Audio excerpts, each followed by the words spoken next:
Good morning, everyone, and welcome to our October 6th, 2025 Board of County Commissioners 9 o'clock strategic planning meeting. Let the record reflect that all 5 commissioners are present. Commissioner Kearns and I are in the conference room. It may not have been, but everybody else is now on Zoom. So Commissioner Jordan, French, and Waldrop are on Zoom. We've got a busy morning. We are probably going to do one closed session at the end of the morning. So just so everyone's aware. So with that, we will go ahead and get started with our budget. Yeah, we're gonna start this morning with Veterans Services. We're ready to go. Okay. Welcome, Chris. Thank you. Well, good morning. Just got 2 slides for you, so this should be pretty easy and short. Going through, as you can see on this first slide here, we have 10 FTEs. My plan is to, as soon as a veteran service officer vacates one of their positions, I am not going to fill it moving forward for the future. You can definitely see how we're funded with our property tax levy, with our funding. Bullet point 3 is one of the big ones that I do want to focus on. Just note that for the last 3 years, I have intentionally kept our expenditures to about half of our budget. That is by design. Moving forward, trying to expand veteran services, so trying to build up more into the reserves in order to do so. For that, any questions on the slide? I have no requests moving forward with our budget for this next year. One thing I was just gonna quickly point out, RCW allows if veteran services, if their reserves gets to a high enough level for the formula, the property tax allocation that goes to them does not have to happen. It can stay in the general fund. And the county did that last year. They had a very high reserve. And so that's to the 4th point. Between last year and another year, in the last few years, the board has not actually allocated in because they had enough funding. This year, our view is they should keep it. They technically qualify, but they're like maybe $3 over, just barely. So this year we would recommend having that property tax go to them. But that's why the 4th point talks about the $2.5 million ballpark that's come to the general fund from that over the last few years. Thanks, Jeff. And that was by design. I will say that.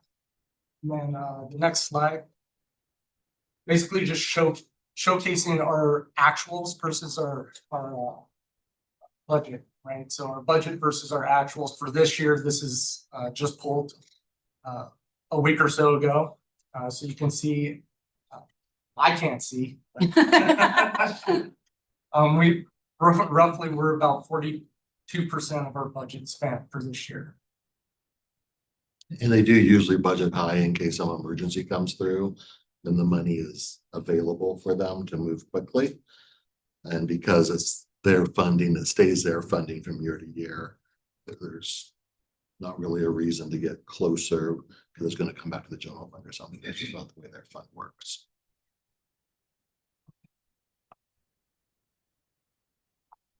Chris, could you share a little bit more when you talk about likely not replacing a veteran services officer? I've talked to Cap.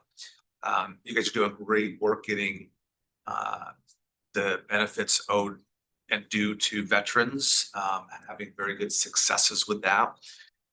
Given the amount of penetration, if you will, or successful claims, getting them into the hands of the veterans, there's less that are out there. And so now you're managing and you're helping to still connect people. But can you talk a little more about kind of why you guys see the need for not replacing a veteran services officer? So I've been with the county for 5 years. When I first got here, it was very paper pushing, is what I'll call it. We've just gotten more efficient, more effective. The team that we assembled in veteran services understand the way forward. We've just been more robust with our operations and the way we do business and the way we handle business. Focusing on fully developed claims, essentially, and I know that's hard for somebody who's not in the veteran arena to understand, but just the effectiveness and efficiency has increased. With that, the roles of our veteran service officer have increased, to which I'm placing more, again, this is by design, right, as far as just got them reclassed, for the amount of work that they're putting in, through it, and so. So we're not reducing a veteran service officer to do less work. They've been extremely successful, and with the number of claims that have been processed and our veterans are getting those, it's not a need to have a veteran service officer because of the efficiencies they've been seeing, and they'll still continue to provide great service to our vets in our community. Again, high marks, as you all see, with state and national awards, which is always exciting and nice to have them be the gold standard. No, you guys truly are. I mean, It's not me, it's the team. I will say that. It's the team we got assembled. They do really, really outstanding work. everybody wants to emulate what happens here in Spokane County. It's Yes, like that's the having goal. national. That's There's a reason you're racking up all the awards. So, no, it's pretty awesome to see, and you guys are doing a great job, so thank you. Chris is humble, he won't toot his horn or the team's horn, so it's nice for us to be able to do it for you. Yes. We have that. Scott. Any other questions?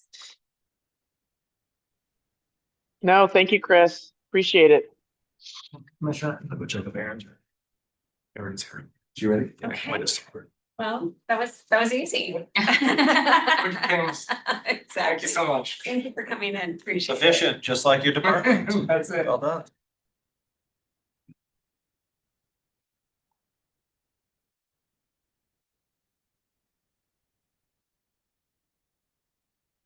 Good morning. Good morning. How are you doing? Well, pretty good. How's everyone? Monday, It's Monday. it's your favorite thing, budgets. And you've got Okay. 3 of the commissioners are on the Zoom. Oh, great. That's great. We're on here. Okay. Well, we will dive in, and Ron's at the helm down there for us. Thank you, Ron. I think we're gonna start out with a little bit of a fair overview that Ron has already queued up. And you'll see our attendance numbers there. We were down about 6% this year from last year. We did kick things off with some smoke and heat, and our last day was a little rainy, so I think those were definitely impactful to us, and probably the economy as well. You'll see that our concession sales for the 10 days, that's a little over 30 food booths generated 2.5 million in gross sales. We as the fair collect 22 to 23, or is it 24% of those sales. So that is very helpful to our cause. You'll see our carnival sales there. Carnival was down about 70,000 from last year. And I will back up and say concessions were down about 21,000 from last year. On the carnival, we do receive 40% of those sales of their net. Alcohol actually was up a little bit for us this year. It's probably our best year with Oregon Beverage. And we do receive about 30% on those commissions as well. We did add a speakeasy in this year that was very popular and fun, with some high-end cocktails, so that was well received. The next item you'll see is parking, and we were down about 5,500 from last year's parking revenues. I will let you know that it cost us about $160,000 to hire a company to manage our parking for the 10 days. And then we spend another 60 to 70,000 on traffic control as well. So not, highly profitable, but it does cover those costs. And the next item you'll see is the fair dates for next year. September 11th through the 20th, that will be the latest we go. And that does happen. It does cycle that way, so. will be later next year, but overall, it was a good fair. It was well received. Our staff did a phenomenal job staying on top of everything. We did something new this year. We partnered with the Spokane Indians to handle all of our garbage in our food court area. Chris and I jokingly call them the trash truckers, but that was their job. Every day they would come in their Indians gear and manhandle all of the garbage for us, and they did a phenomenal job. So great partnership. Oh, that's awesome. So it used to be we used Geiger. Geiger, yes, in the Geiger last, too. the last couple of years, we actually partnered with De Leon's. They have De Leon Foods, but they also have a janitorial division. And so they provided us some excellent crews as well, but with their company growing, they weren't able to provide us that support any longer. So again, feel fortunate that we're able to transition over to the Indians. All right, next slide, please. Aaron, for Yeah. Harrison, what was how was the attendance compared to the last couple of years? It was down. Yeah, we were at around a little over 170,000 last year. The year before, I think we were at about 175,000 attendees. I did hear the trend across the board with events. They're down. Concerts aren't selling well. I've heard of a number of festivals and events that have went under this year in addition. So overall, I feel pretty good where we landed. Thank you.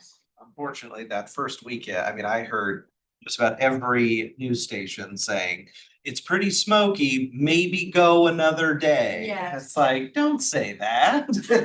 It wasn't that smoky, I just think. Yeah. We used- Weekend, Yeah, but- we used to battle with, they would say, oh, chance of rain.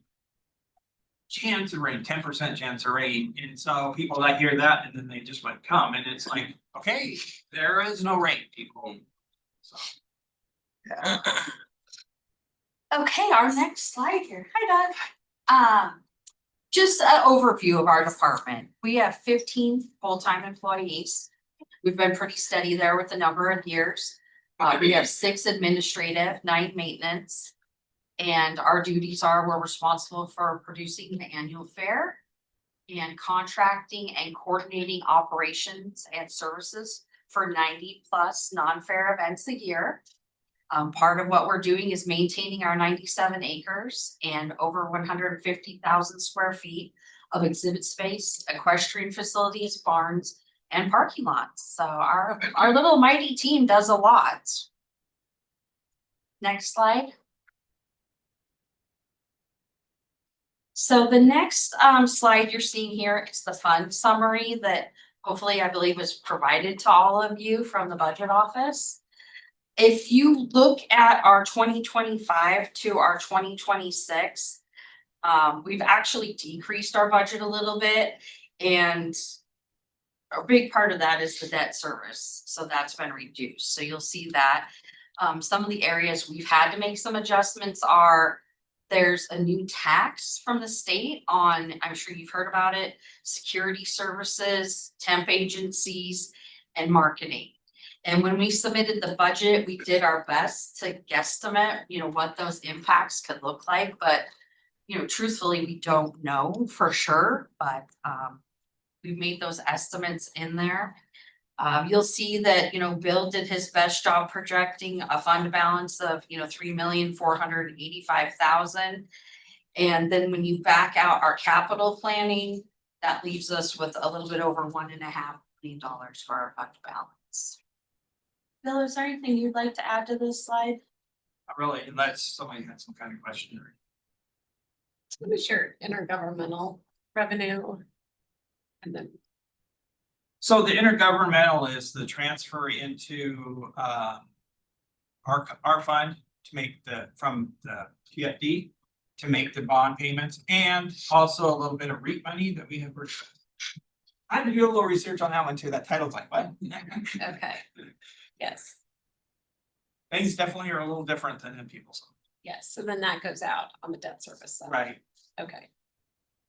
That'll make sense, thank you. Any questions, other questions regarding this slide? Yeah, okay. Next slide, please. So we've outlined our 2026 capital projects that are also in our 6-year CIP. Just to highlight, we're working on putting a fire suppression system in our ag complex of buildings. So those are the buildings to the north where you'll traditionally see livestock during the fair. We really use those for a lot of multi-uses, so we do need to get that updated with the fire suppression system. The next item is our campground, our primary electrical switch. Really for us to move forward with our phasing and our campground planning and capital planning, we do need to get a new electrical switch put in back there. With that 500,000, we have requested 250,000 in REIT 1 to go towards this specific project. The next item is we're in the middle of a 4-year Wi-Fi upgrade with IT throughout our campus. So we've allocated 59,000 for that. Desperately need a new tractor with arena groomer. Bill, how old's our tractor? The 90s, 70s? I don't know. It's awful. Yeah. So Most that. all our equipment is 30+ years old, It so. is, it is. So that's long overdue. Then working on those future phases of our campground improvements. So design work and planning for that is happening behind the scenes. We have the need for at least 2 new golf carts, new golf cart UTV for our maintenance team to make quick work accessing the grounds. And then we have in there slated to replace the floor in what we call our railroad building. So at the fair on the southeast side, where our steam and gas buffs are with the antique tractors and their tractor poles, we have a beautiful building up there that our team re-sided this year as part of our capital plan. But we need to put a new floor in there. It's just rocks, dirt. We want it to be, more of a multi-use building as we continue to grow and outgrow our existing spaces. So with that, you'll see our total of $1,469,000 slated for capital projects this year, or 2026. Any questions? So you're just requesting, you have enough to pay for that other than the 250 you're asking for out of REIT? Yes. Well, but we do get A grant grants from Department of Ag also. for 250. We'll know if we're awarded that at the end of this year. And again, that's why our fund balance went from 3.4 down to. Right. Reinvesting. Still a healthy fund balance, which is good. That's what we want to be able to do, to have the fair be sustainable as an enterprise fund. And we'll talk about more on the capital requests from the various departments when we go through REIT and in the coming weeks. Right. Next slide, please. Can I ask, with the golf carts and the UTVs, do you ever, there's different companies that sell those. Do you ever look at any types of sponsorship type things where whatever company or store you buy them from, you allow them to put a wrap on it that's got their name, and so at any event that thing's driving around, That's they're a essentially great- getting advertising for Great suggestion. maybe cutting you a deal or giving you one of those Yeah. vehicles. We like. Just let them plaster their sign all over it during the fair.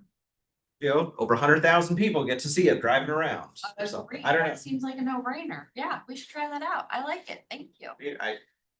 It's not an enormous amount of money, and some of those companies may be willing to do it, say, I like that. as Yeah. long as the useful life of that vehicle, it'll be advertising for it or something. And we did something similar with, we just bought a new water truck. And the company we purchased it from, we did do a wrap with them that they paid for. It says Fair and Expo, but it also gives them some name recognition, and we were able to save a little bit on the cost of that as well. So I like your thank you for that. Good. Thank you. Okay, next slide. Again, just, reviewing the, ongoing evaluation of our revenues and expenses as an enterprise fund. Just highlighting some of the areas that we look at and then tying it out to the business plan that we developed a few years ago and keeping things in line. course, we want to look at where we could be increasing our revenue, also covering costs and, being competitive in the market with other rental facilities. So one thing we're looking at is proposing raising our 2026 non-fare building rental rates. So I will be coming back to you with a presentation on that.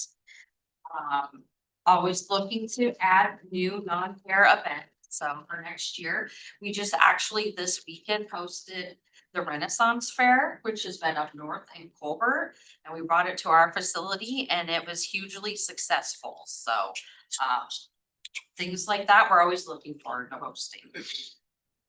We're looking at how we can increase our advanced pre-fair discount ticket sale prices. Definitely looking at other fairs and what they're charging pre-fair. And we still have room to grow. We could still increase some of those numbers. So looking at increasing our fees to our vendors for their discount parking passes, their tickets, their photo IDs to get their staffing on grounds. Some of those haven't been raised in a number of years. Always evaluating our parking fees for the public that are visiting the fair. So we'll be looking at that as well and doing a comparable to other event venues and fairs in the region. We have reduced our travel budget by 50% for next year. We don't do a lot of traveling, but we were able to make some reductions in some of those areas. And then, of course, if necessary, we would expand the timeline, into future years for some of our larger capital projects. And on parking, have you had a chance to have any conversations with our parking team here at the campus regarding some of their mobile apps they're implementing around the campus and whether there might be some opportunities for applying them to the fair and other parking events? You just mentioned a lot of head count needs and resource needs for Yeah. managing parking and flaggers out the road and whatnot. It just, if you haven't, connect with them. I think there could be some opportunities out in the fair to do that. Yes, and I know Doug jumped in a little bit on that opportunity on our behalf, so. Looking at for Libby Lake possibly as well, yeah. We're looking forward to more conversations there. I really think that is the future, in my opinion, and we've had some really good conversations.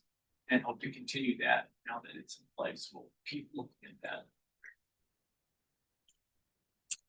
And the next slide. Is any questions? It was fun having the commissioners ribbons to give out, so thank you. I think that was kind of a fun thing for all of us to feel part of the fair and get out there and see what we felt is worthy of those commissioner ribbons. We appreciate that. It created some new energy, so we really like that too. See any others? Okay. Thank you. Thank you. Yeah, you guys are doing a great job, so We appreciate it. and I know it's just harder with all the concerts, with all the other venues that have concerts now. I mean, that is getting so much harder. So, but I think you did a great job. Thank you. All right, well, switch seats. Sounds good. And the I Love the 90s tour concert there, that was awesome. Good, good. We've The got to crowd stick was, the with crowd that. was into it. Yeah. That was great. Thank you. Okay, we're just gonna All be right. going, keep going. Perfect, sounds good. I have Kirk Chambers, our Operations Division Manager with me, and Trish Truitt, our CPA Finance Manager. And both of these two folks with me have a great hand and role with the golf courses as well. So jumping right in, you can see we have 11 FTEs. And I think we've been at that number for 10, 20 years. We've been able to operate very well at that number, and it's working very well. So that's broken out into 3 superintendents, 3 assistant superintendents, maintenance techs, and then we have 2 mechanics because Liberty Lake and Meadowwood share a mechanic at their shared facility. And that works very well. And some of the individuals will help during the winter months, will help the mechanic with certain annual seasonal type maintenance. And we have no vacancies at this time. And not reflected in the 11 FTEs as we have several folks that are like partially allocated to golf. The three of us, for example, have a small percentage of our salaries offset by that. Next slide, please. Looking at challenges and needs, overall, the golf courses are really doing amazing. We are, we'll see in the next slide or so, we are record total rounds. Last year was an all-time high, and we are on track to exceed that. The major capital investments that have been made over the last 5, 10, 15 years, we feel like we're really enjoying the benefits of that. Challenges and needs are really more specific to capital, which I'll speak a little bit to those as it relates to our budget and our planning, knowing that there'll be a time to present more details on capital down the road. So next slide, please. So here's a little recap of 25. Again, we had a record number of rounds in 24. We're on track to exceed that this year. As of the end of September, end of August there, revenue was up 11%, 14% year to date compared to 2024.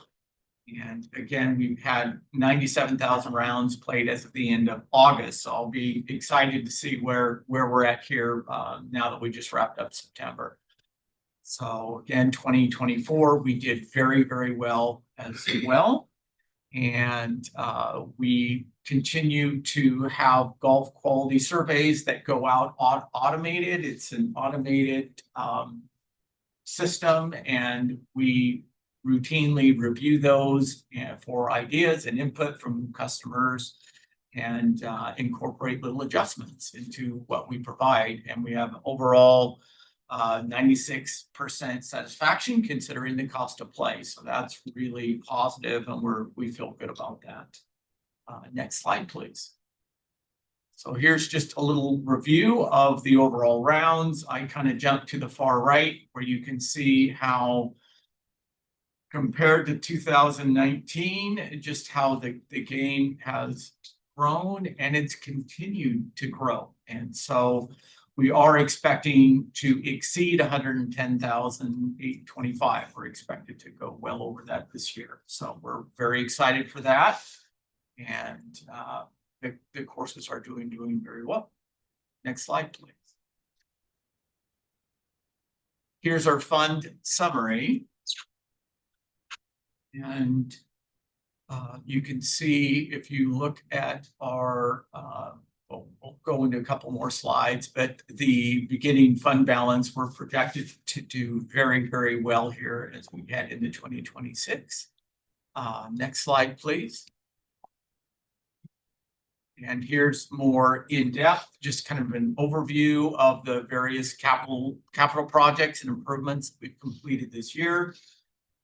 The ending fund balance in 24, we're projected to land ahead of that here at the end of 25.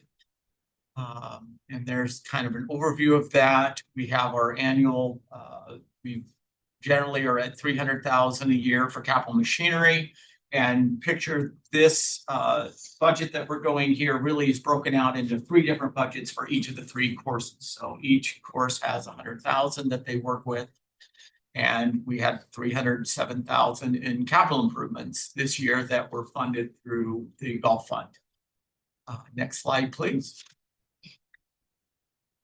And then in 2026, we are projecting again strong for a plate as a placeholder. We've anticipated about $1 a round increase, but as Aaron mentioned, similar as the enterprise fund, we will be carefully evaluating that, and I'll talk a little bit more about that.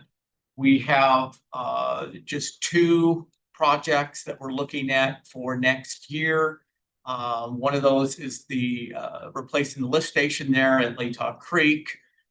The other is the driving range, net and poles. We've had some challenges this year out there at Liberty Lake. I think part of the strong increase in new golfers and in rounds played, we're experiencing a larger number of errant balls that are making their way outside of the range. We've worked and collaborated with our risk management division. And one of the things that's happened several years back, we swapped out all the range balls for a low trajectory ball, which has been very, very helpful. But about 4 or 5 years ago, I'm told the technology and the drivers changed that allows the balls to get even further and higher. And so we believe that there is a need to increase the height of the netting on 2 out of the 3 sides along, I think it's East Spring there, and at the end of the range. And so we've identified that. Next slide, please. Oh, sorry. On the previous slide, there's a term called otterbines. Yes, What are otterbines? they, I think of it as a water fountain. Is that right, Kurt? And they help aerate the ponds and prevent algae and other undesirable growth. And then Doug, on the previous slide, you talked about the 2 million for contingency. What's the intent there? The intent is really to roll that over, looking ahead to 2027 and a project. So again, it's an enterprise fund. This year, we performed a study. We brought an architect out because we've had some concerns with the existing maintenance facility that serves Liberty Lake and Meadowwood. And I have a few slides on that. And we're really looking ahead and trying to budget and plan and generate enough revenue so that we can cover the cost as much as possible with the Gulf Fund itself. So we've been building that fund balance, but as a contingency, it basically is sitting there. When classified as contingency, it makes it available to use if we were to run into something. But effectively, it becomes our fund balance in the next year. Yes, and when we were preparing this year's budget for this, we didn't know the timing of that maintenance facility building. So it's a placeholder, but it will likely not be used in 26, rather in 27, that maintenance. Yeah. Okay. So you would anticipate that the vast majority of that is not used and increases fund balance by the end. Yes. Yes. It just keeps it somewhat for beginning fund balance. So they're not really adding much Mhm. increment for this purpose.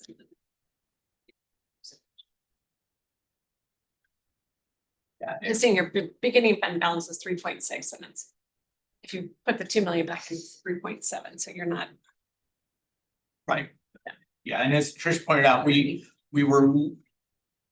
weren't sure whether we'd be taking a run at starting that building in 26 or 27. We ultimately made a decision to push it to 27 because of the cost and the other project that came up related to the driving range. And we feel it will provide us an opportunity to evaluate fees, work with the committee, evaluate options. And again, we're very intentionally planning now, looking ahead to 2027 to be in the best position possible and have more work to do here in the months ahead as we wrap up the season.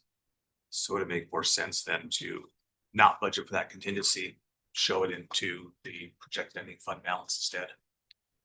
We like to have a certain amount in contingency just for 2 million. unknowns, but 2 2 million million is is pretty very good. high, Yeah. but during the budget process, we did not know the timing Right. of that. I'm meeting. suggesting now that you Yes. know, before budget gets finalized to move it.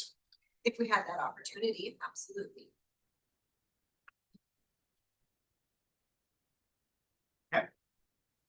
Next slide, please. And so here's a breakdown. Again, we know we'll be back to speak to capital, but if you're looking at the 900 in total Gulf Fund, we have 300 for the capital machinery, 100,000 for that irrigation pond lift station. We've budgeted 500 again in this budget with 400 of that from the Gulf Fund, 100 from risk management. They're very supportive in this project. And then again, we'll be requesting 400 from REIT when the time comes towards that driving range project, covering the majority of it through the Gulf Fund with the total capital, including REIT, that adds up to the 1.3. Next slide, please. And this is in what that looks like with the 6-year CIP. And we're showing that project in 2027 too, again, just as mentioned earlier, with to illustrate that we're very intentionally planning ahead. And that's why we have, such a large fund balance. So it's by design. We'll be doing REIT, I think next week, maybe 2 weeks out. Oh, great. If REIT's probably gonna be a little more challenging this year, if this doesn't fit into REIT, would fund balance be an option for the 400,000? It would be an option. Yes.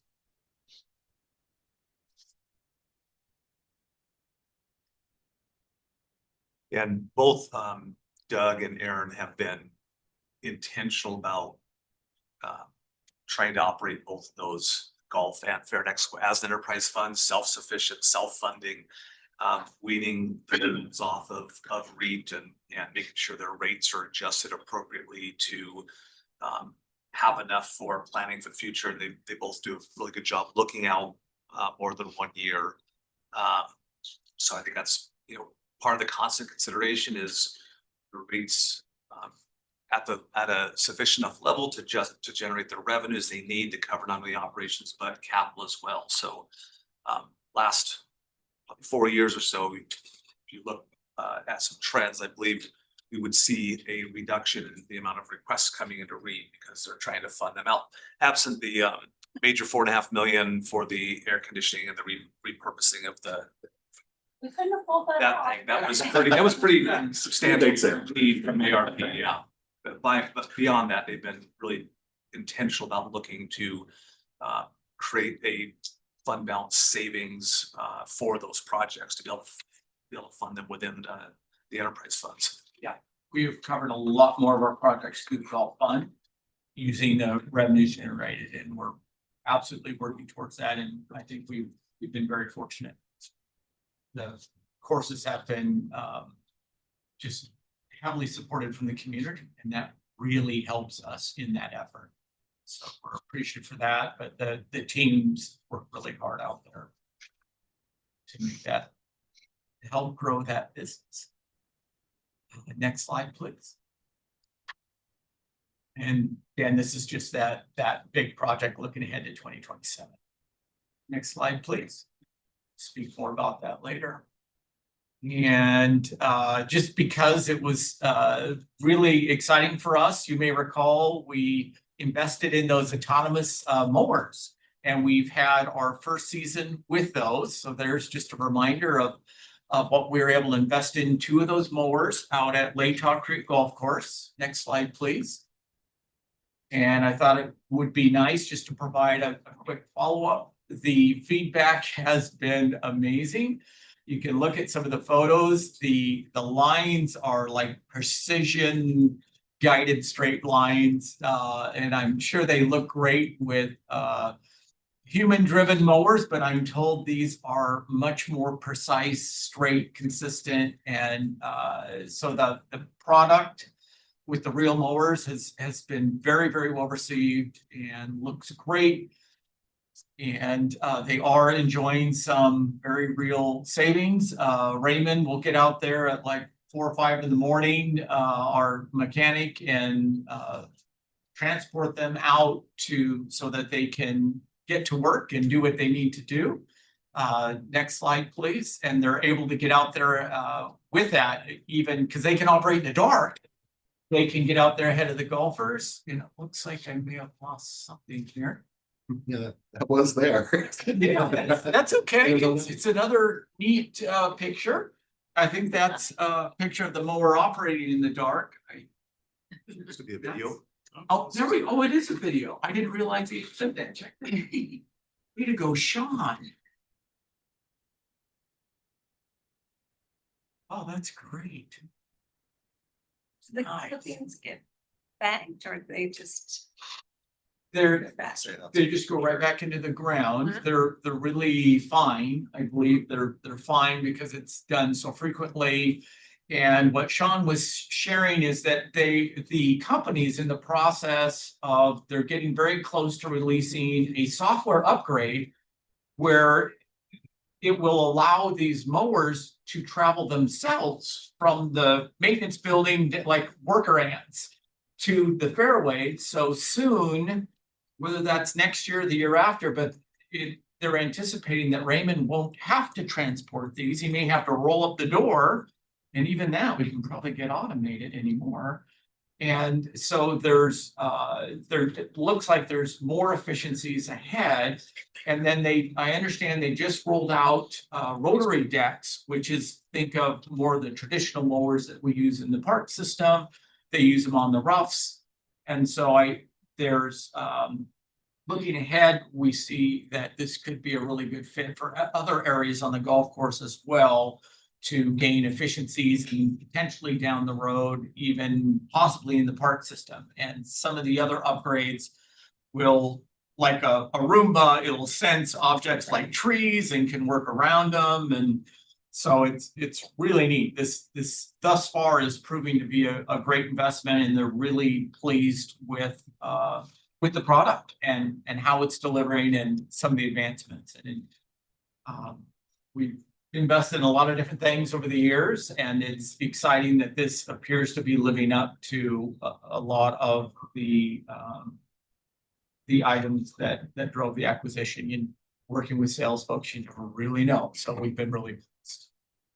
And I think that's maybe my last slide. So happy to answer any questions. Questions? Commissioner Waldron? That's great. I love to see that innovation, and it seems like it's, do you know much about what the golfers have to say? Do they like the way the fairways are Yes. groomed? Yes, I've had a lot of positive feedback on how crisp those lines are and the quality of cut. Really enjoy it. Do we know how our golf courses are performing in comparison to some of the city's golf courses? Are they seeing the growing numbers of new golfers and people taking up the sport? Do we have any comparisons? We do monitor, we share information with the city of Spokane, and I believe they have also experienced similar growth at their courses. And they, from what I recall, they're performing very well also. The city of Spokane courses are what we share information with them. And last question. So what are the biggest challenges to even having more use?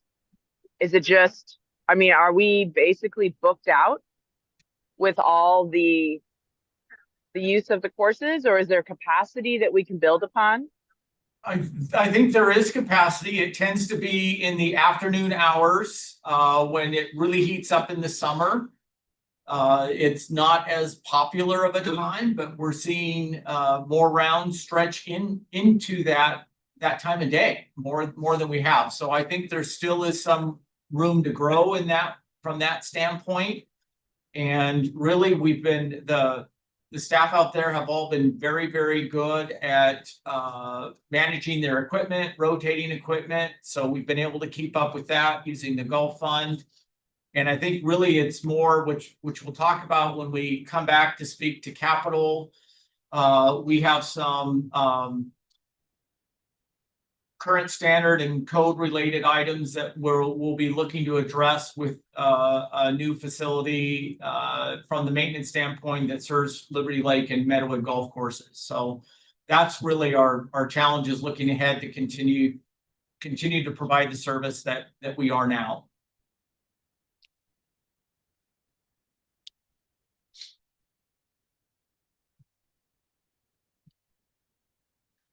Okay. Thank you very much. Thank you. Appreciate you guys coming in.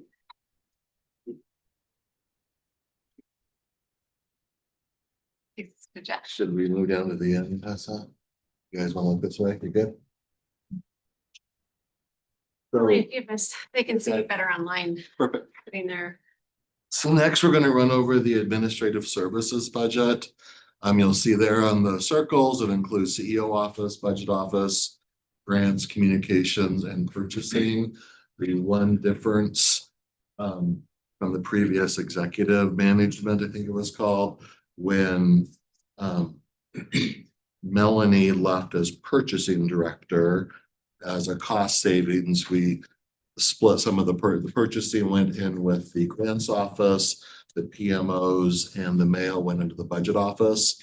And so purchasing used to be a separate line, but since it's merging grants now, we did bring it into the broader administrative services. There are 5 separate budgets under it, but they all roll into the administrative services overall. So next slide, let's go through them quickly. You all know the CEO office, it's Scott and Rebecca. Rebecca does help the entire senior leadership team. It's not just an admin for Scott. She also does a lot with the ERP project. We've been bringing in Workday. She's been a huge asset there. And she's taken on some additional work from Mike Sparber in the scheduling of his stuff in the law enforcement world or criminal justice world. Communication shop, we have the 3 people, Pat, Martha, Lou, and Charissa. You know what they do. One thing, should we talk about the 15 here? Yep. One item that we did, Charissa's here if you have questions. They are needing to become more ADA compliant, some new laws that have passed. On our public facing website. And it's $15,000 a year. We have worked it into their budget. It's already embedded in the M&O. Charissa, you want to give the little overview of what it is for commissioner awareness? Absolutely. So Title II is basically bringing us into compliance with CAG 2.2. That takes effect in April. So right now, anything public facing on our website, we need to update and make sure that it's within those compliancy guidelines. These are just different accessibility needs, whether it's hearing, cognitive, just really reaching folks who can manage our website on a way where it's either just a keyboard or a screen reader or any of these other tools. That's going to bring that up to compliancy. So if you see a bump on that line in M&O, that's what that one's about. And you'll be seeing some shifts on the website next year. And it's like an annual subscription. Yes. So it'll be continual into the future Yes. to keep us in compliance. 15,000 ish with the inflationary factors. The tool that we use for this 15,000 too, it works in 2 levels. One is an immediate AI. So anything that's in the code that necessarily we don't have access to right away, it will go ahead and fix that. And then it also has experts that send us a list of things that need custom refinement. And so that's when we work with us and our vendor Civic Plus to make sure all of those information are getting updated and compliant moving forward. That's the entire SpokaneCounty.gov website, does that extend to, doesn't the fair have their own sort of standalone page too? It That's would, not linked off of ours. so it's per URL. So Okay. so the separate fair page would probably need their own. We are more than happy to extend the checklist. So if they on their back end want to go ahead and work with those, we can do that. But the 15,000 is per URL. Okay. Any other questions on that one? Thank you, Teresa. So next slide. So the budget office looks a little bit different than you're used to in that the project management and the mail center are now reporting up to Tessa. in that office. And just a little update, we've been working over the last couple of years to create some more centralized services for some cost savings. So all of the departments listed there, building down to hearing examiner, those are all departments that the payroll services and generally all their accounts payable is going through our office. You guys know Courtney in our office, she handles a lot of those. And then there's also on the other side, some other one-offs that we do for different groups depending, but some credit card, administration and purchasing, the mail center billing, dividing that out for the mail team between which department actually needs to have the cost put against it, and then some accounting services. So we are continuing to work on centralized services, particularly where it makes sense for a group that having a full person. There's not enough workload for a full person, obviously, because we have a full person performing almost all of that for different groups. Next slide. Grants and purchasing. So Heather Arnold, who you all know, is now over both of these. We have her FTE just on the grant side still, but she'll be her FTE cost will be divided between the two offices. And to meet budgets of the administrative office, we already talked about the FTE reduction of the purchasing director when she left. We also did an FTE reduction in the grants office. So two reductions happened in those offices. Budget, grants, purchasing, all the departments here. The travel's been taken down to 0 for next year as a cost saving. And we also did some reductions to supplies and training in order to meet budget objectives. Next slide. So again, this is our roll up in addition to the 2 FTE I just mentioned. When I came in behind Randy, my previous position was reduced. So that's another reduction. And then you'll recall a year ago, Kat Nichols went back to Veteran Services. So there's been 2 FTE reductions at the executive team, senior head level. And then again, just, travel budget we discussed, the commissioner's spotlight program was actually inside the communications office. But of course, that's a commissioner thing. So one way that which is coming up next, balance the commissioner's budget is the Zoom account for all of these meetings has always been embedded in the commissioner's budget. To us, that made more sense to be in the communications budget. So we've done some realigning of items to make sure all of our budgets are coming in flat to last year. So the next slide would be the BOCC budget. I think most people in here are aware now that our front desk person is taking on some additional duties with MacArthur grant funding to help people coming into the courthouse find where they need to go. So half of that position will be paid for out of MacArthur. So that is a savings to the commissioner's budget.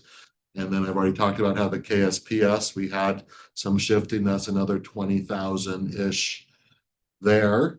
And then just some other tweaks where we have been able to do some savings. The commissioner's office budget didn't require a full 7%. 7% on average is, the double step, or a lot of people with double step plus COLAs. The 5 commissioners, as you all know, your salary is set by the salary commission, and that's a predetermined 3%.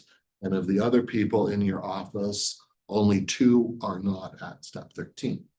So you have one person will get a single step, one person will get a double step. So most people in this office, it's more of just over a 4% increase that we had to solve on, or a 4% expense reduction, I should say, to keep it at a flat budget, which we've done here. I also wanted to highlight the outside agencies that we talked through last week and quite a bit this spring. There's an additional $750,000 in budget savings there. Just a reduction in what we can afford to do. One thing that we need to fix, much like the sheriff office, where there was that mid-year increase from the valley officers that their base needed to go up. For some reason in 25, some of the benefits were admitted out of the commissioner's budget. And so we've just been waiting for the next time we bring forward a budget amendment, which you guys know, like 10 pages of changes. There will be a $14,000 amendment in that to add the 25. It was just an oversight when the budget was passed in 25. And our recommendation would be to reduce it from 1710 to 1724. We would put it into the salary line, because one thing your budget does not currently have is any capacity unless there's a vacancy along the year if anybody was to do a PTO cash out. It's a pretty big budget there. So that is the BOCC budget. I'll take a breath and ask any questions.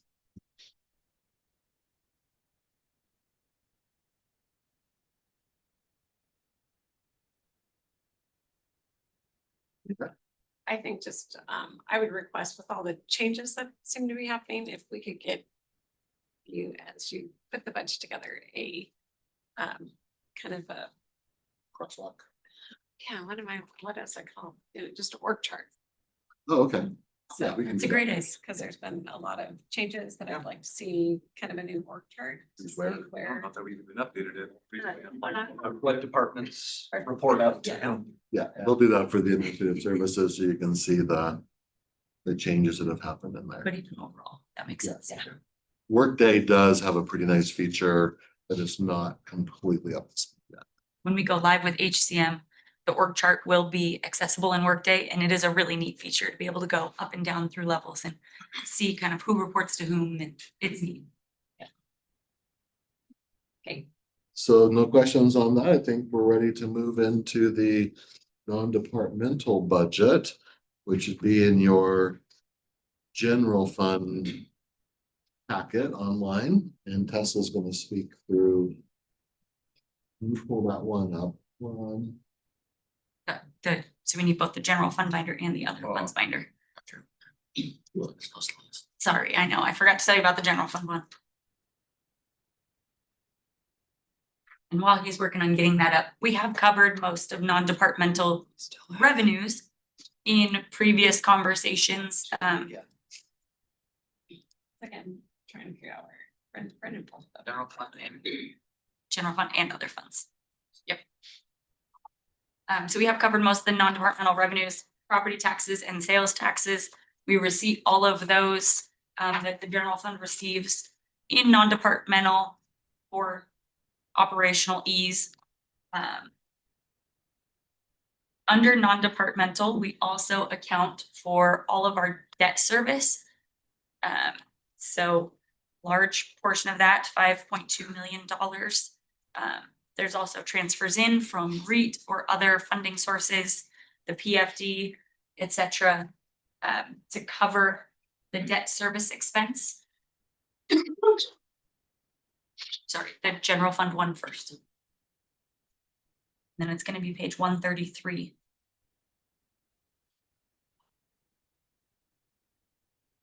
Okay. Where are we going in? Outside agency? So Non-departmental, right before outside agencies, Or in alpha order. Page 133, you said? being the preliminary general fund binder. Ron's got it up there.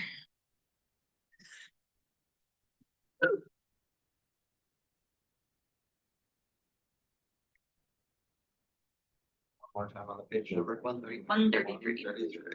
Got it.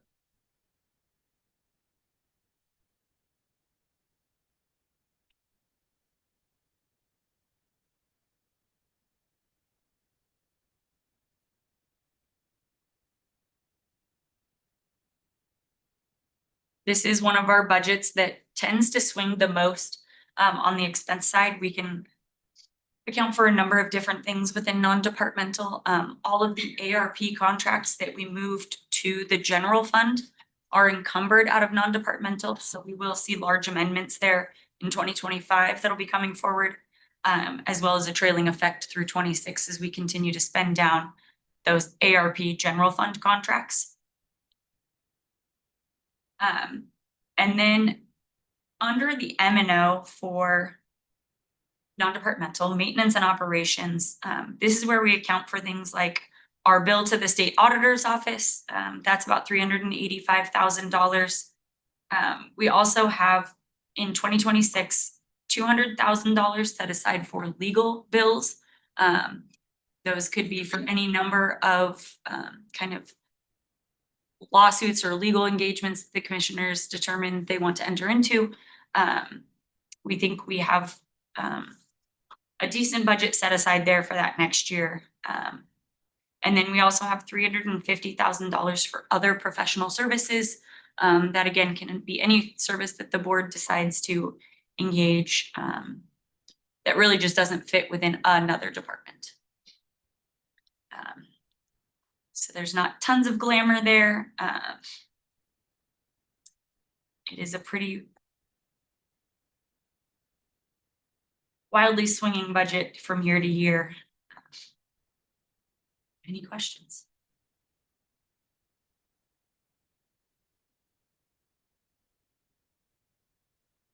Mr. Jordan. Just, can you hear me? Okay? Can you hear me okay? Just barely. I'll try to speak loudly. Just on the commissioner's budget, my understanding is because the salary commission sets the salaries, our salaries are set, correct? And there's really no ability to modify that at the, Correct. Correct, yes. thank you.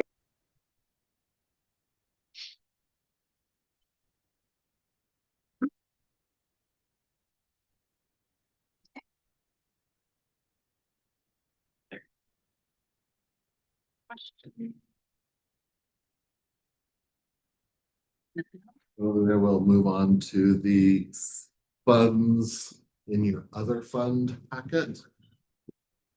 That we sent that email around highlighting the 5 or 6 that we're gonna go through today. So we're gonna start with page 13, Ron. Historic Preservation Fund. And we did for the other funds binder, put it in alphabetical order, not in fund number order. Fund number means a lot to those of us in the finance realm, but it means very little to anyone else. So we went with alphabetical, so it would be easier to navigate through the binder for everyone else. And this document has also been placed on our public facing website. I believe Sharissa got that done for us last week, so.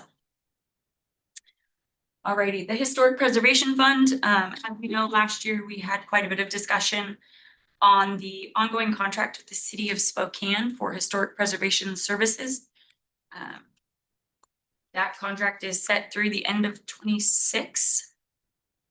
So next year we'll need to renegotiate and discuss another contract term with the city of Spokane for the services if we'd like to do that. This is a surcharge on recorded documents, and I think we'll kind of watch the budget and actual revenues coming in this year. See if we need to refine 2026's budget at all. Revenues look stronger than I would have anticipated, given some of the market challenges I think we would have anticipated this year. Seems to be quite a few recorded documents flowing through the auditor's office. So we're watching that closely as recorded documents impact a number of other funds at Spokane County. And then in the 2026 budget, the big anomaly there is the commissioners committed last year to match some funds for a state grant to do some work on the courthouse tower and exterior work. So we have $500,000 that we will use out of historic preservation to match the grant funds that we receive.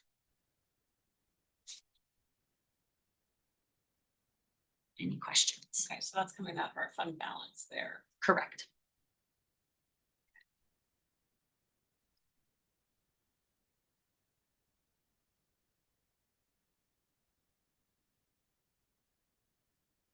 Hotel motel. It's probably just the Next page.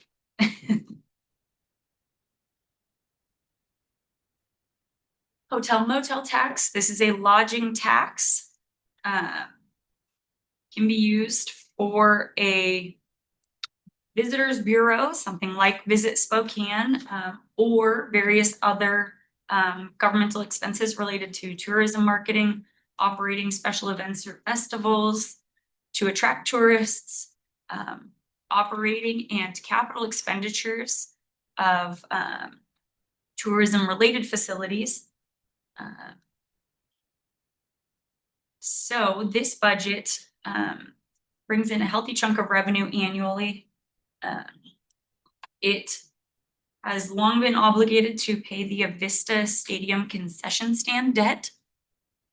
We did defease that debt last year, but we still have the obligation to continue to pay through the term to the general fund. The general fund kind of fronted that cash to pay off that debt.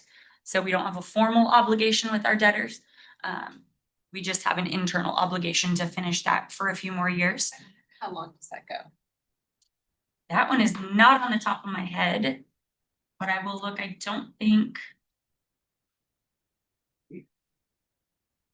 Yeah, I don't think it's too much longer. I will find that out real quick. Jason, maybe you can look real quick for that. When does the Avista concession debt end? We also were paying for the Sports County USA logo and branding effort, copyright, right? Trademarking, we were trademarking. Probably the word, yeah. That term. So that's an expense this year that we've kind of finished off with Visit Spokane. In italics here, we have the Plants Ferry Sports Stadium capital. Jeff, do you want to talk a little bit about this state? So this is when the state legislature gave us just shy of $1 million to help with finishing out those 3 lit artificial turf fields at Plants Ferry, part of the broader, $8 billion package, give or take. We committed to matching those funds if the legislature were to appropriate, which they did. And so here or REIT would be the 2 most logical places. We're recommending here where we have the fund balance. It is an allowed use of these funds, and REIT has broader options and usage of those funds, which is the main reason why we would suggest using what we have as a large fund balance here for that match to finish that off. That makes sense. And we're not looking for a decision at this point, commissioners. Would love one because we're filling out paperwork with the state. Sorry. I was gonna say, we can bring it back next week when we bring the full 6-year We can bring capital it back plan. next week, but doing it the Parks Office and Heather are working on some paperwork with the state. And so if you guys are open to a decision today, we can let them know. If you'd like to wait until next week, the world won't end. It's not because of that. And we can show you why we slotted it here. We've used $1 million that we'll get to here in a minute out of car rental tax. And so we've kind of drawn that retail car rental tax balance down a bit. And so we thought this, where there is a healthy fund balance, made sense to use $1 million With the out of this REIT, fund source. as you guys are contemplating the county-wide infrastructure package and using REIT as the cash flow of those payments over the next 20 years, give or take. That's why we think this would make sense here versus REIT or the one test that has mentioned, the car rental. Okay, and then this is what every other year. $25,000 to the Hub Sports Center. This one will be the other one. That is car rental tax. That's coming. They have very similar uses, but slightly nuanced.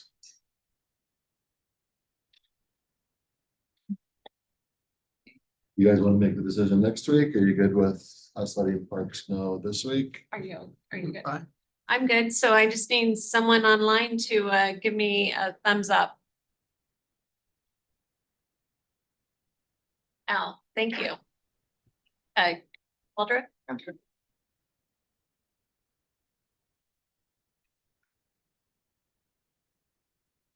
You're Oh. muted. But Commissioner French, I'm sorry. Sorry. Give me the hands, just, Commissioner Waldron, just a second. Commissioner French, did you want to speak to your hands up for a No, I was second? just exercising. Down. Okay. Commissioner Waldron?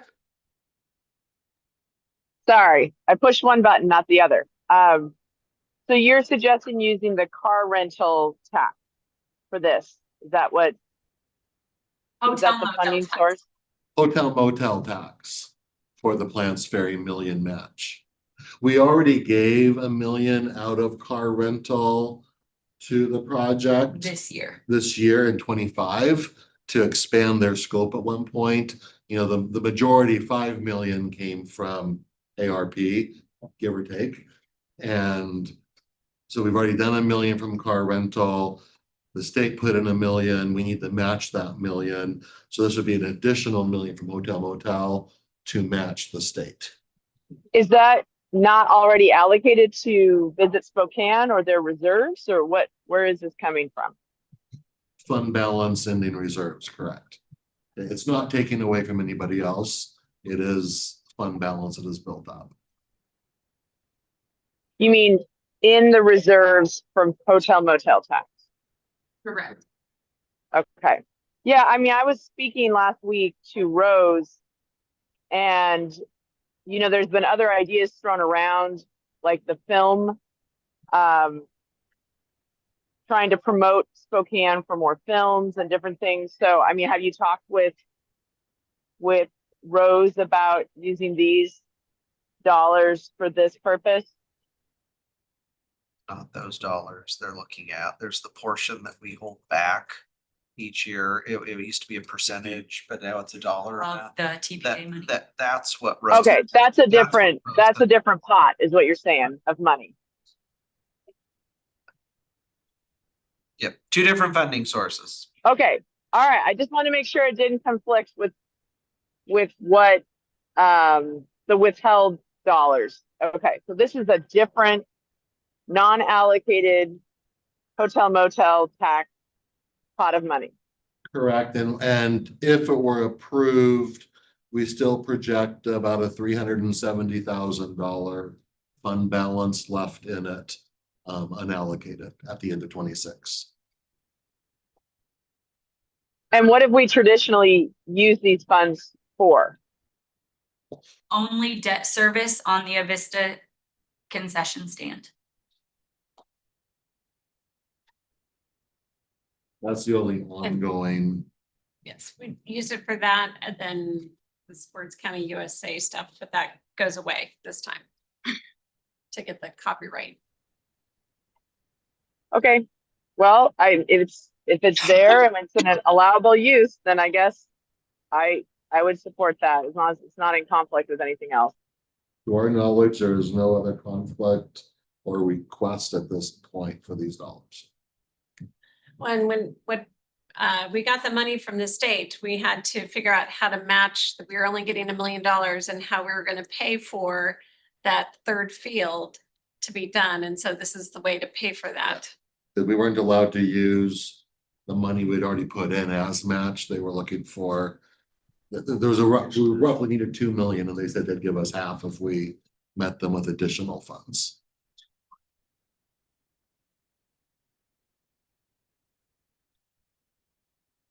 Okay. So you're in favor then? Yep, yes. So you have, Let Parks know and Heather, so they can get that paperwork going with the Department of Commerce for the contract. and will officially be approved through the budget. We're not officially Correct. approving anything. We're just giving- They're looking for the, But then we'll incorporate it into the 6-year CIP before we bring it back next week. Okay, any other questions on hotel motel before we move to REIT? no. You've exhausted the questions. So we'll look at REIT 1 first and then REIT 2. Just to remind you, they have been merged from how they can be spent. There's no longer a differentiation. But we still have to collect them separately and account for them separately. So we will speak to them separately. But if it can be used for one, it can be used for the other. But I find REITs and online stuff. Oh, Other funds, page 22. You have to go to a different section of the thing you sent me. I'll just watch the. I'll watch it on the big screen. 26 other funds. Other files. above the general fund preliminary, there's now an other funds preliminary. Okay, I got that. And then on the tab. Okay. And then just go down to, they're in alpha order, go down to the R's for REIT. There it is. Thank you. Got it. Alrighty, both REITs come in approximately the same. They come in at exactly the same amount of money. There's no approximate about it. It is exactly the same amount of money. So we're anticipating $3.5 million of revenue for each one. REIT one has a larger fund balance at this point in time. That's about $10.7 million. And then just for conversation's sake, we've kind of utilized a little bit of that fund balance as part of the entry, but we'll be bringing both REIT 1 and 2 available fund balance and ongoing revenues as part of the 6-year CIP. So you'll be able to see revenue sources and all requested projects, and then start thinking about which projects you'd like to fund. And once we decide what we want to fund out of REIT, then that will inform back on updating these documents before we finalize the budget. So we'll bring that back next week. Hoping to also have the conversation around the different IT programs, the Aumentum packages, the Carpel for the prosecutor and defenders. Have that conversation and possibly tied in with the bonding conversation. I believe that's on, it was tomorrow for conversation in general, but as far as how that's going to impact REIT, I think based on tomorrow's BOCC discussion, that'll inform how we present next week. Because there could be a couple of other things we could see that could be REIT things, I mean, that we could bond. Yep. And make it easier to handle. Yep, yeah, we still have some flexibility there, so. Work on some brainstorming, some ideas there. for We tomorrow's just- discussion. Yeah, just thinking the maintenance shed is a long-term shed project that could be. Next one. Yeah, and that could be a third series or very easily incorporated. Develop the Monroe Court remodel. You have the money set aside, but would you rather have that money to cash flow? IT, so we'll have some ideas we bring forward. Commissioner French? Yeah, thank you, Madam Chair. Just provide for me a little clarity in terms of on the expense side. You've got 4.5 for capital and another 1.8 for debt service. So, that's going to come to 6.3. And then you've got the 7,853 for ending fund balance. Are you saying that all three of those total the 14.2 to get to total expense? Correct. Okay. All right. I just, It's just like it was a little confusing to have the ending fund balance. You're meaning the ending fund balance for 2025 to go into the total picture for 26. That's, yeah, I agree, Al. I wouldn't have fund balances be part of your revenue and expenditures because you will be programming those. Yeah. Because they've got the beginning fund balance as a revenue item and it'd be better not to. Part of it's for visual awareness too. I know it kind of flows weird because you're not actually spending those things. They're not really revenues either, Right. but it helps at least for you all to have a picture of where the fund balances are sitting at. As opposed to just seeing the the revenues coming in, the expenses going out. Well, how is that informing on our fund balance? And we do that through also the combined sheet that we had shared with you a couple, 3 weeks ago or something. But in each of these funds, it helps to kind of see where the fund balances are, but we also have those in our summary, I think the very first sheet too, it's also on there, so we could eliminate it if it's more helpful. I think you're somehow having it above is, Above and below. here's the beginning fund balance, here's your revenues, here's your expenses, and here's your ending So fund balance. total expenses and Yeah, I show mean, us up, right? It just, We can you know, work that. because it's a choice for us to spend it. It looks like we're saying we're gonna spend it here, so. Yep, I don't know. Nope, all good notes. This is, some of our documents this year are legacy from Questica, and so now that we're moving away from Questica and into Adaptive, we can build all new reporting, so we love that suggestion and we'll definitely incorporate that.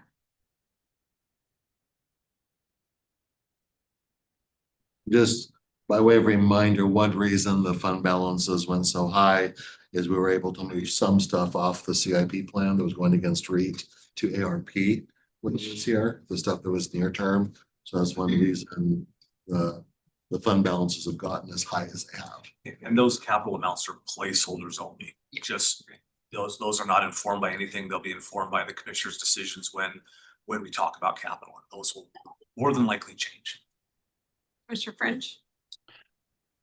Yeah, and I might be redundant here, but you know, the formatting of this, I think it's what Commissioner Cooney was just talking about, and I would agree that, you know, like the beginning fund balance should be below the line and not above the line, as well as the ending fund balance, and then you can add them, and then you can still run a total, but it just it's just confusing the way it is now and stuff. So appreciate it. Thank you.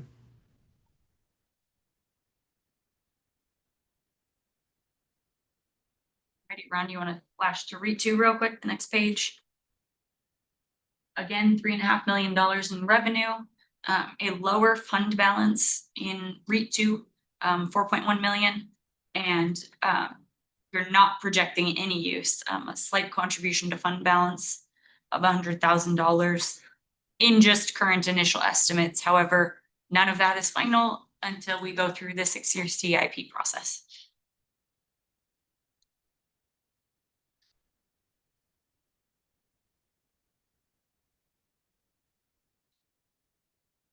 We'll reformat these as requested, and then Long-term in the future, Jeff, we may not hit it for this cycle. and have a more Jeff's gonna get an Excel. have a more holistic conversation about REIT and all the things it touches next week is the plan. I kind of wanted to give you get in your mind where we're starting. Commissioner Waldron? Yes, so are you just putting a dollar amount in for capital expense, even though we haven't developed the capital budget yet? Is that like an estimate of what you think we could spend? Or are those tied to specific projects that we've already approved? Placeholder only. The No, debt no. service is tied to actual debt. Right, The capital is Okay. a placeholder at this point. okay, yeah, I'm just thinking we'll have to revisit these once we start working on the capital budget, right? Correct. I don't know why we have such a specific placeholder. It was math to make other numbers look really round, so. Are we gonna review car rental tax? Yes. Yeah. So next is car rental tax is actually retail car rental tax. So under ours,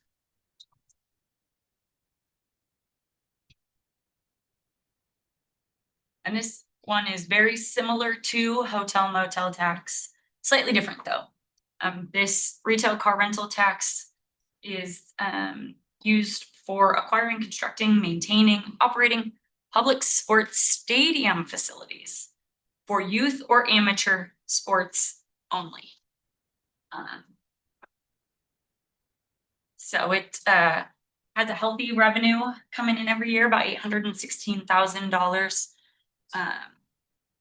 Like we mentioned before, we contributed $1 million in the 2025 budget to Plants Ferry Sports Stadium upgrades. So that drew down our fund balance quite a bit. The commissioners have also made the choice going into 2026 from the outside agency process earlier this year to not fund Spokane Sports $220,000 out of this money. So that leaves us with projected expenses to pay for some of Avista Stadium maintenance and operations and Plants Ferry Sports Stadium M&O out of this fund. And then we put a plug figure in for an annual operating contingency of $453,000.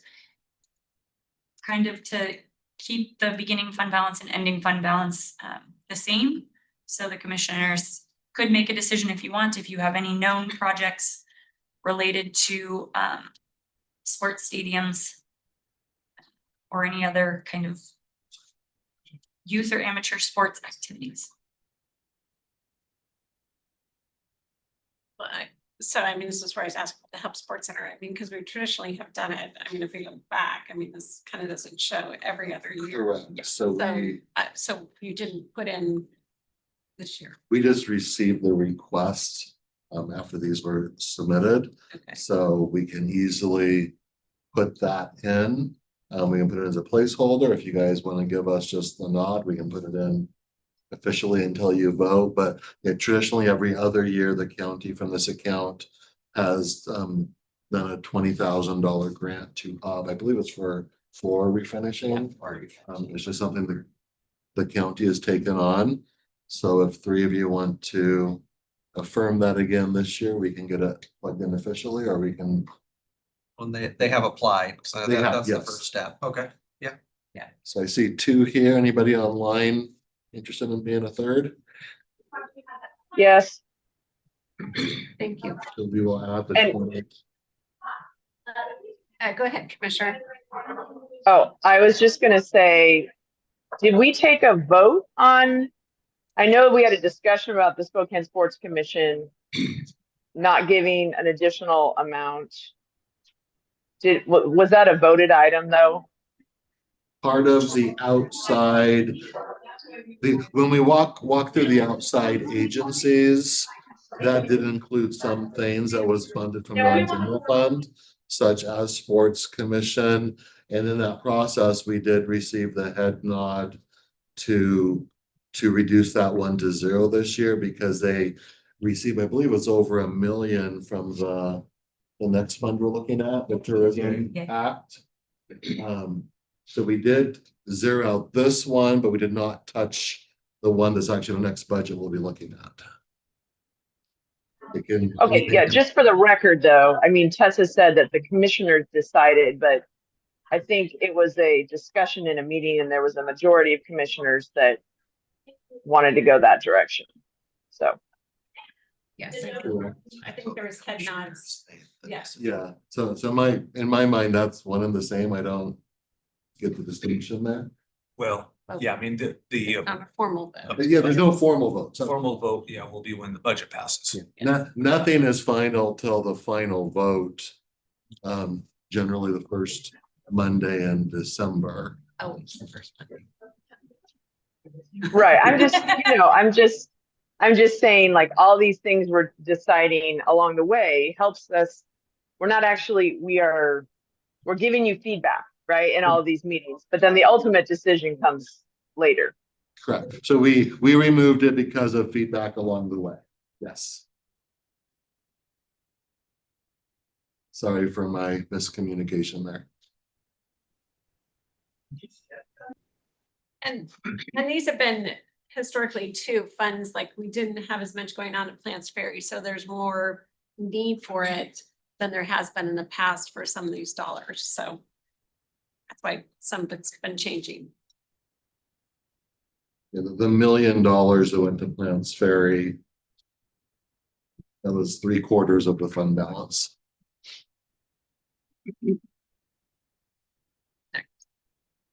TPA, Tourism Promotion Assessment Fund.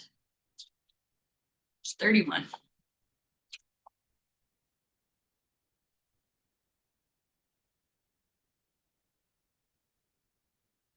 This fund is kind of governed There's a separate board, I forget their name, it is the TPA commission, okay. And they set the allocation, Jim Amacio very gracefully helps bring a resolution forward on these funds annually. And so currently, Visit Spokane gets about 64%, Spokane Sports gets about 34%. And then they hold 2% in reserves. The fund balance is a little funky in prior years due to timing of payments. So the revenue is on, comes in kind of on the same sales tax accrual basis. So it's always a little behind.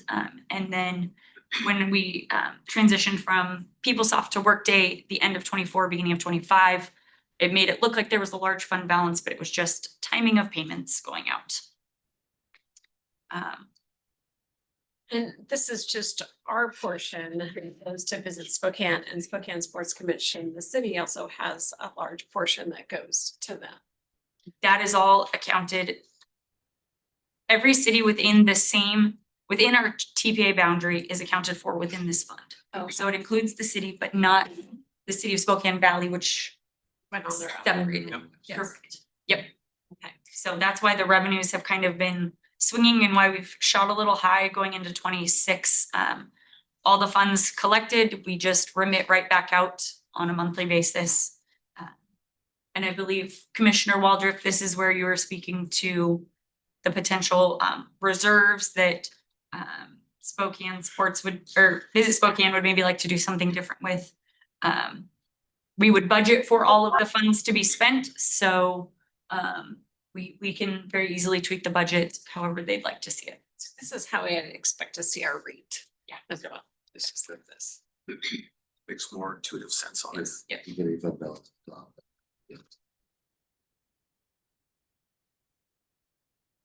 This isn't to be confused with any of the cities like LTAC stuff that they have, which they lodging tax. Right. Which is another source of revenue. Else. Yep. And I think that's kind of like the hotel motel tax for us. We also have to do LTAC, reporting on hotel motel tax.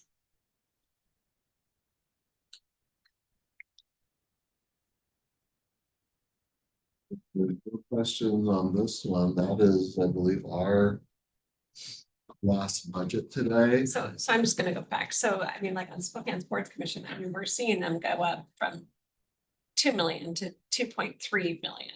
Yeah, so I mean, so it's that 300,000 increase here, which is why we chose to use the 220 for ourselves in the other fund.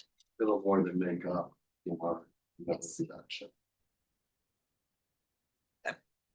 Figuring that out. I think they increased it like by $1 a room night a couple of years ago, yeah. Which That's is why the percentages are. Yeah. Yeah. Word. so and that's what the revenue growth is experiencing as What well. is the other? That is the holdback that they think the lodging tax commission gives recommendations for direct grants to Yes, entities. Is that right? that is correct. Good job. And then the commissioners vote to approve those. So in the past, they've gone to like Hoop Fest or like when the Chinese Lantern Festival was at the park, different events like that. Try to use it to help kind of Hoop Fest, I don't know if that's necessarily one they like to do kind of upstart new festivals or activities they're trying to get up off the ground so they can help those new ones get a boost, get known. Not to say they haven't given to some of the more well-known ones, but I think they kind of like to focus on sort of those new kind of fresh out of the gate type. But I went to the TPA meeting last week and they're thinking about changing that. Oh, are they? Yeah. Okay. So that they might not do the small grants to the small entities anymore. But it's a discussion. They're gonna make a decision at the next meeting.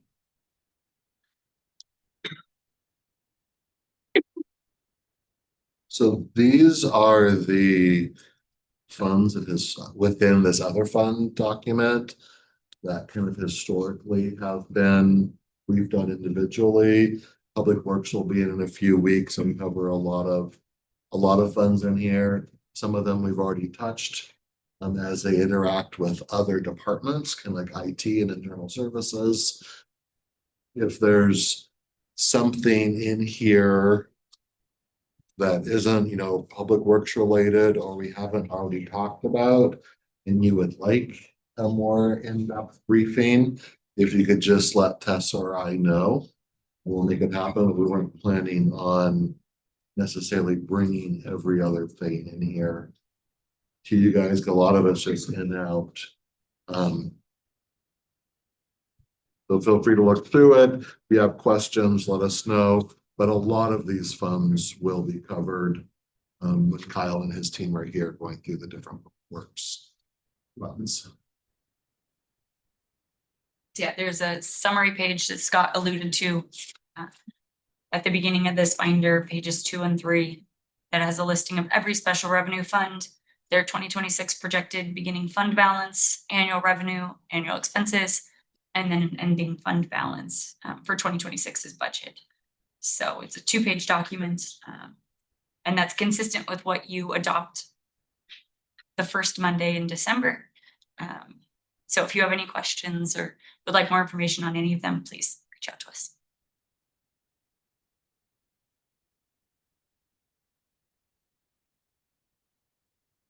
Thank you. That we're actually ending early today. Well, then we have the other funds lifted. Or is that? We're gonna do that. If we want to talk through any of the lift TIFs, I know we've covered them quite a bit in some of our other meetings. As far as the TIFs are funded by property tax increments off the top. So there are 4 TIFs and 1 lift. There's the Beacon Hill, Liberty Lake, West Quadrant, and Meadworks TIFs. And then the Liberty Lake lift to get that $1 million matching from the state. We do kind of plan every year for all the all the funds in the fund to be available for use. So if a large project comes through, we're able to pay on it minimal administrative overhead. There are some healthy balances in those funds right now. But we know there are more projects coming through being funded all the time. Like Liberty Lake will be a decision point through the process. Some point, the others, to my understanding, will just be continuing in this budget cycle.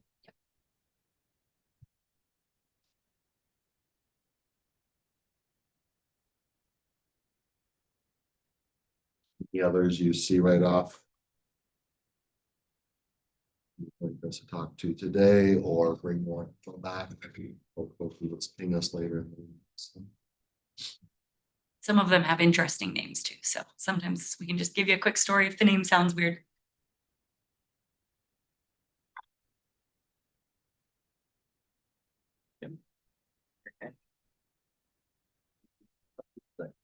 Yeah, awesome. Spin the wheel on the random department that gets called down. Next conjunction. Lucky yes, we are ahead of schedule. You will be here at 11 o'clock to present. Right. We're gonna have a closed session now. A closed session, yeah. Okay. So that's the end of our agenda for the morning. We do not, is there any miscellaneous matters? No, seeing no miscellaneous matters to come forward this morning. Then Scott, I guess I will adjourn the meeting and then we go. And so I will adjourn the meeting for this morning and we will go into closed session to discuss. Labor negotiations. Here we go. So we just appreciate if the 3 commissioners could stay on and the rest were good.